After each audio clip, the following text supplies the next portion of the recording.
Good evening and welcome to our Thursday Bible study. If you have your Bibles, please turn to Revelation chapter 15. Revelation chapter 15. I heard a story about a couple of country boys who went fishing one day. And they went fishing on this mountain road. So there was this mountain and there was this road that went around the mountain, and so visibility was very poor for those who were traveling on this road. And so the boys thought that they would be helpful, and they put up this sign, and the sign said, "The end is near, turn around." The end is near, turn around. And they dropped their poles into the water and they started fishing. Some city folks driving up saw the sign, and they saw that sign, "The end is near." And then they stopped the car, they rolled down their window, and they said, "You Christians, you all are crazy, always preaching this doom and gloom, judgment is coming, the end is near," and all those sort of things. And then they rolled up their window, they stepped on the gas, and they drove away in full speed from that spot. And then they went around the curve, they went around the bend, and suddenly there was a loud crash. And one of the boys over there who was fishing turned to the other at that point and he said, "We should have, I told you not to put that sign, 'The end is near.' We should have put up the sign that the bridge is broken, the bridge is out." And so even we, as we go through the book of Revelation, there are so many warnings, there are so many signs that the end is near. There's so many writings, so many visions that John had, so many things he heard that show us that the end is very near, the end of this world is near.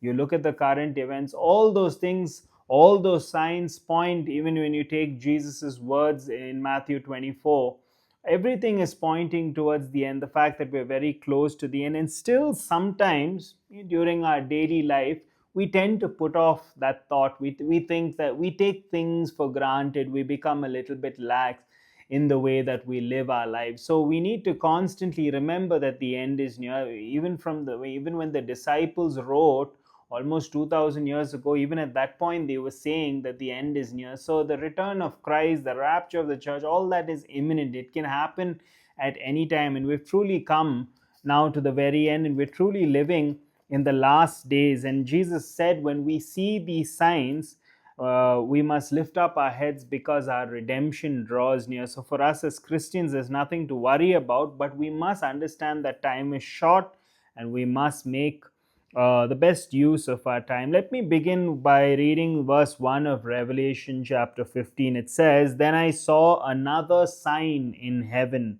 So we all, in this book we've already seen that John has had a number of visions and he's heard a number of things, and here in chapter 15 he sees another sign in heaven. And great and amazing was the sign: seven angels with seven plagues, which are the last, for with them the wrath of God is finished. So we've already read in the book of Revelation about the seven seals. There was no one who was worthy except the Lamb to open the seals. When he opened the seals, there were seven series of judgments. And then the seventh seal introduced seven trumpet judgments. We read about the trumpet judgments. And then when you come to the seven trumpet judgments, the seventh trumpet judgment introduces these seven bowls or seven vials. The KJV and the NKJV say seven bowl judgments. And so over here we're told about these bowl judgments. This is the prelude to those seven bowl judgments, where we have these seven angels with the seven plagues. And we're told that these are the last, this is the last series of judgments. For with them the wrath of God is finished. That word is interesting because it is the same word that is used by Jesus on the cross when he said it is finished, tetelestai. It's the same root word over here. And what's interesting to note is that most of the time numbers are used in the Bible, and sometimes people take those numbers and they make too much out of the numbers and they take it too far with the explanation of numbers and symbols. But in this chapter, the number 7 is repeated 8 times, and this chapter 15 has only 8 verses, and the number 7 appears 8 times. And so the number 7, as most of us know, is the number of completion. It is the number of completion. Sometimes people say perfection, but it's better understood as completion. And so when we read about these 7 plagues, these are the last plagues, and after that, God's wrath is finished. Same term as used on the cross. It's completely over. It is completely finished. It is done with. In the Psalms, Psalm 85 verse 5, it says the question is asked, will be will your wrath be prolonged forever, O God? And the answer is no, because as we just read over here in Revelation chapter 15, there is a time, there is a point where God's wrath will come to an end. Verse 2 says, "And I saw what appeared to be a sea of glass mingled with fire, and also those who had conquered the beast and its image and the number of its name, standing beside the sea of glass with harps of God in their hands, and they sing the song of Moses." We'll get into that. But verse 2, the John sees a glassy sea, and it is mingled with fire, and also those who had conquered. These people who have conquered are not, it's not referring to the church. The church is already raptured. This is referring to the saints that go through the tribulation, and they saved during that 7-year tribulation period, and they conquered the beast and its image. They were those saints who did not take the mark of the beast, as we saw at the end of chapter 13. The false prophet encourages everybody to take the mark of the beast, without which you cannot do any commerce, you cannot buy, or you cannot sell.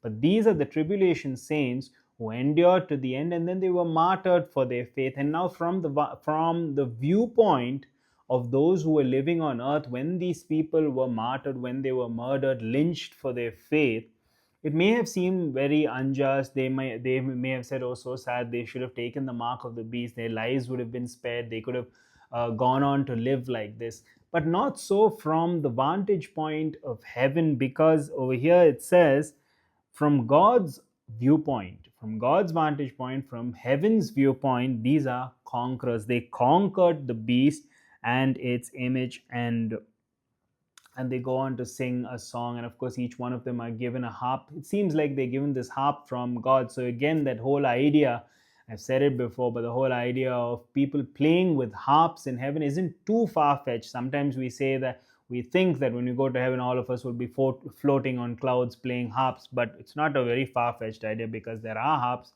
and each one is given a harp here by God. And they sing the song of Moses, the servant of God, and the Song of the Lamb. So it seems like the song was co-written by both the Lamb, Jesus, and Moses. Moses wrote, if you look at the Old Testament, Moses wrote 2 songs over there, one in Exodus 15, one in Deuteronomy 32. So he was a little bit of a songwriter. And here he has one more song that he's co-written with the Lamb. And the song is in verse 3, "Great and amazing are your deeds, O Lord God the Almighty. Just and true are your ways, O King of the nations. Who will not fear, O Lord, and glorify your name? For you alone are holy. All nations will come and worship you, for your righteous acts have been revealed." You can divide this song into three ideas, 3 subpoints. Number 1, the works of God.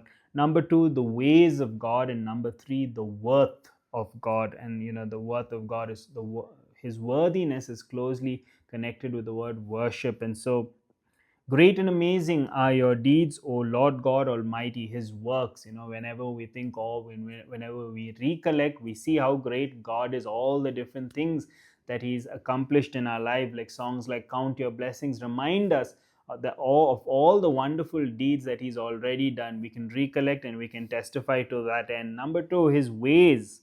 Just and true are your ways, O King of the nations. And we'll talk a little bit about his justice, because that's something that needs to be talked about, especially in the book of Revelation. And then number 3, who will not fear, who will glorify your name, for you alone are holy. All nations will come and worship you. The worthiness of God, which is connected to the word worship. So his works, his ways, and his worthiness, or the worth of God. That is what the song they're singing about is. There is going to be a lot of singing in heaven. It's going to be wonderful.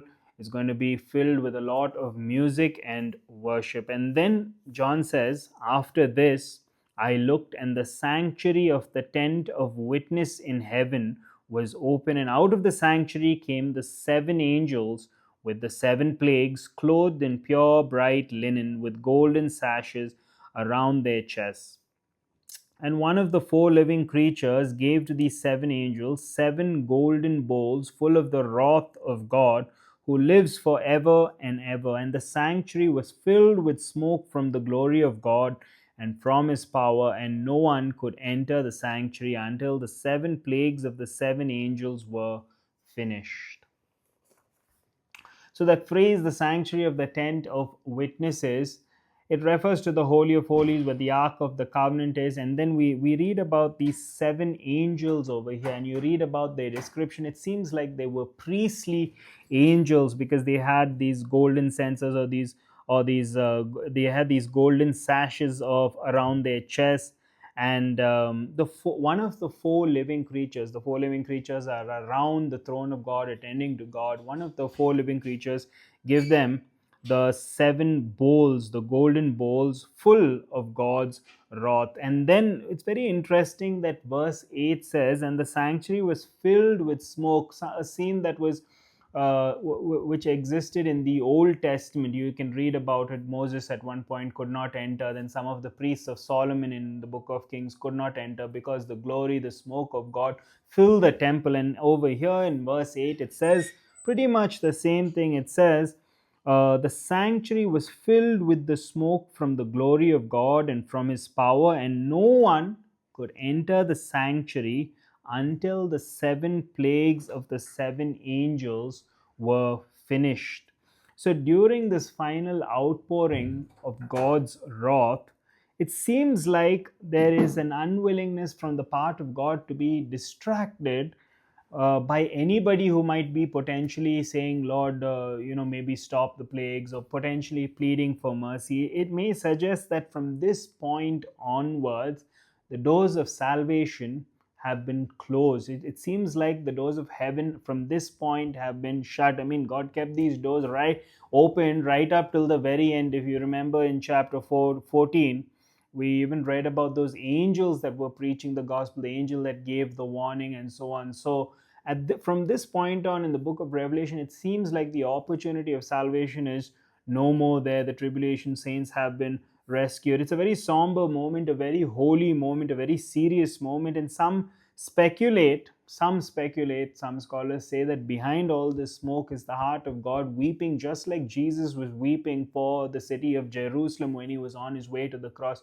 Because this is a very sad moment where the final bowls of wrath have been the bowls of wrath are going to be poured out, and after that it's all over. You have the battle of Armageddon, that's the climax, and then you have the second coming of Jesus and the millennial reign. And the fate of everybody is sealed. It's irreversible at this point, and there's no more opportunity to be saved. And so there's this moment where nobody is allowed. Verse 8 says nobody is allowed to go into the sanctuary until all the plagues have been completed. But we must keep in mind that there is a moment even with God to respect his privacy over here, because we're not exactly told what exactly happens behind the smoke. That's why it is veiled over there. So most of this is speculation, but I think that's what it seems to point to, the finality of God's judgment, and the fact that the doors of salvation have been closed from this point on. Heaven has been closed to everybody. So it's a very short chapter. And so let me read a few verses into the next chapter, chapter 16, because this is basically the prelude.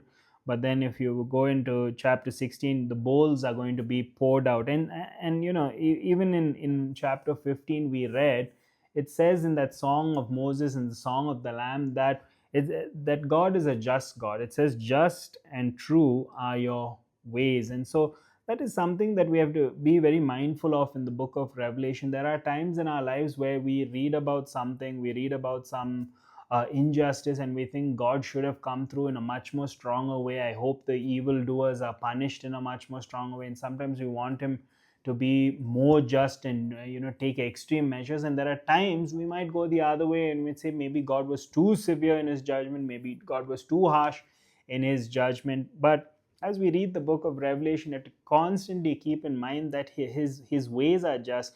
People who receive His wrath, people who receive His judgment, absolutely deserve it. And we may not completely understand it this side of eternity, but when we are with Him in heaven, we will side with Him and we will say, just and true are all your ways. And every judgment that He carries out for every bowl that is being going to be poured out, we will realize and recognize that point that it's all just, and everybody who receives His wrath um, rightly deserves it. And so God's justice is multifaceted. It's not, doesn't just take one angle into consideration. Sometimes we are so biased in our judgments of people, or what we think they deserve or what they don't deserve, and all those kinds of things. But God takes every detail, minute detail, into account, and He is very just. He'll take all the angles into account. It reminds me of a story that I read about, of this man who was caught for stealing a loaf of bread, and he was taken to court just for stealing this loaf of bread. And so the judge investigated, and he found out that this man had no job, but he had a family that was starving, and he needed to help the family. He looked for a job, but it was a failure, it was to no avail. And so in order to feed his family, he had to finally steal this loaf of bread. And but in spite of the extenuating circumstances, the judge decided that the law must be upheld, and he said, you have to pay the fine, and the fine that you have to pay is $10. But he said, since you don't have $10, I will take $10 from my own pocket and I will give it to you. And so the judge handed him $10.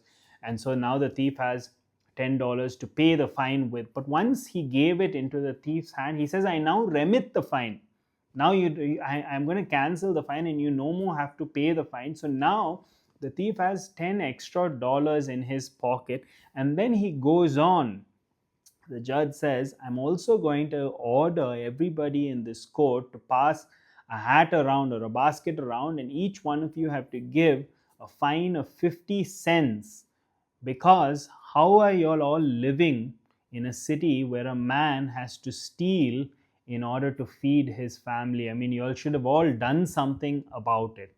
Now, when you read this story, you think of the fact that this judge was very, very just, and he considered all the angles. And it's much more true with our God.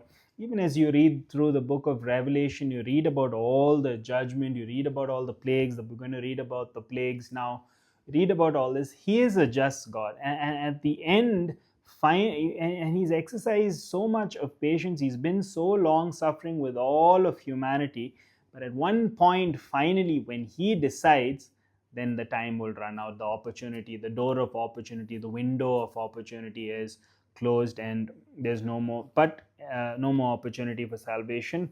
But we must remember, as we read, that He's a very just God. All His ways are just and true. And read a few verses in chapter 16, and then we will close for today. So verse 1 says, John goes on, then I heard a loud voice from the temple telling the seven angels. We don't know whose voice it was. Some speculation that it is God the Father who instructs these seven angels, go and pour out on the earth the seven bowls of the wrath of God. So we now this is the beginning of the seven bowl judgments, and it seems like it's going to happen very rapidly. It seems like it's going to happen in quick succession, because when you have the effects of bowl one are being felt during when bowl number 5 is being poured out. So the effects of bowl 1 is also still affecting the people when bowl 5 is being. So it seems like these bowls, and some translations say vials But bowls meaning not these deep bowls, but it's more like a saucer. So it's very quickly, it represents the wrath of God being poured out in quick succession.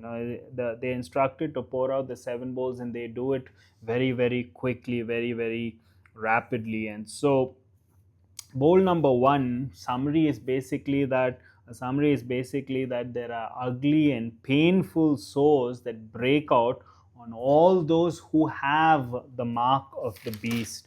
So, and if you read these plagues, you will also recognize that some of them are very similar to the plagues that were experienced in Egypt by the nation of Egypt when God brought 10 plagues during the time of Moses and the deliverance of the Israelites. There were all these plagues, and so many of them are very similar to those plagues. The first one, this particular one plague, the first plague or the first bowl that's being poured out, is very similar to the sixth plague in Egypt. And so, some scholars also say that these sores and these boils, that these painful, these grievous, one translation says grievous sores, painful sores, they say that we get our word malignancy from it. And so they say that it could be cancerous, these sores, these boils as well. So some people think, speculate about that, 2 3 times when I'm outdoors, when maybe I'm doing some sweeping or cleaning the car or something. Sometimes I've come in contact with an insect, or what we call as kambli poche, or that insect which has these a lot of hair, which is very irritating to our skin, or it has slight venom and can be very irritating. 2 3 times I've come in contact with it, and if you don't quickly take Cetirizine or something to help with that, your whole body can start itching, and it can be quite unbearable, the itch, if your whole body starts itching. And I think that that's just a small little insect, but can you imagine what divine judgment would be like if these it's coming from God himself. It's his wrath being poured out. It's not just some little insect. And you can imagine how people who have taken the mark of the beast will suffer with all these boils that some speculate can be malignant. And it's interesting that the effects of the plague are being experienced by people who have the mark of the beast. Now it's interesting that the Antichrist, false prophet, cannot come and now heal those people who have the boils and the sores. They were performing all great miracles, if you remember, in chapter 13, including, you remember, you read the mortal wound of the Antichrist was healed. So all these great miracles were being performed, bringing down fire. The false prophet brings down fire and those kind of things. But now they're not able to heal the people who have, which shows that ultimately the devil fools all the people, sometimes with all these miraculous signs and all that. But there's only ultimate safety for the people of God and those who take refuge in God and his plan of salvation. The devil will promise many things, but ultimately those who trust in the devil, and those who trust in their own power, own influence, own belongings, ultimately it will all come to nothing. Verse 3 goes on to say, no, yeah, verse 3 goes on to say, the angel poured out his bowl into the sea. The first was poured out on all the people, and they had these painful sores. But angel number 2, plague number 2, bowl number 2, he poured out his bowl into the sea, and it became like the blood of a corpse, and every living thing died that was in the sea. So again, this is a if you go back to the Exodus, you might remember the Nile River being turned into blood. So these some of these plagues, there's a lot of overlap, there's a lot of similarities. And so second one is the sea. The whole sea turns into blood. And this is similar also, if you remember, maybe vaguely you're able to recollect, this is also similar to one of the trumpet judgments, where one third of the sea, at that point, one third of the sea became blood. But now it's much more intense, much more severe, because the whole sea becomes blood. And at this point, half of the world's population, or if not, based on the calculations that people have done, more than half of the world's population has already been wiped out because of the judgments that have gone before, the preceding judgments. And so if all of the sea turns to blood, then there's no more great source of food, that is fish and all the, crab, all those things that many people eat, all wiped out, all dead. And to add to that, you can imagine the stench. I mean, I don't know if some of us have once or twice here and there maybe have got the smell of blood. It's a very disturbing smell. It can make people giddy. It's a very nauseating smell. If you can imagine, if the whole sea becomes like blood and there's the stench of all these dead sea creatures, what a terrible time it will be to live. And so, but the third bowl in verse 5, verse 4, the third angel poured out his bowl into the rivers and the springs of water, and they became blood. And I heard the angel in charge of the waters say, "Just are you, O Holy One, who is and who was, for you brought these judgments. For they have shed the blood of saints and prophets, and you have given them blood to drink. It is what they deserve." So that, this, the angel also, as pouring out, this angel who says, what you're doing is just, God, because if you remember, they attacked and they killed all those people, all the martyrs. In Revelation, I think chapter 5, under one of the altars were the souls of the martyrs. And so they attack all these people, and now it is right that they get this blood, and all their water sources are turned into blood. If you think about it, 70% of the earth is covered in water. 70% of the earth covered in water. 97% of that water is salt water. And so only 3%. So 3% of the water is also locked up in glaciers and ice, the polar ice caps. But to humanity, it's an interesting fact that humanity currently survives on only 1% of the water that is available on this world. Most of it is unfit for drinking and consumption. So only 1% we survive on. So if you can imagine, when plague number 3, the third angel comes and also cuts off, the rivers and the springs, that is fresh water, also becomes blood, then there's very little chance of survival, and life becomes extremely, extremely challenging at this point. So the safest place, I think we'll stop here for today. We will continue chapter 16. We went through 3 bowls. We will continue the other 4 bowls next week. So all this to say that, as we read about all these judgments and about all the wrath of God, all the bold judgments that are being poured on the earth, the safest place is always in the hands of God, under His wings, taking refuge in Him. You might remember, some trust in horses, some trust in chariots.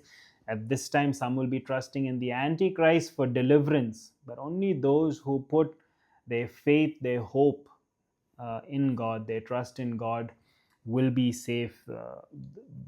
I've heard that the safest place in South Florida is this very strong, very massive building which is there in Miami. It's called the National Hurricane Center, and it's built to withstand all these very severe hurricanes. It has 10-inch steel walls,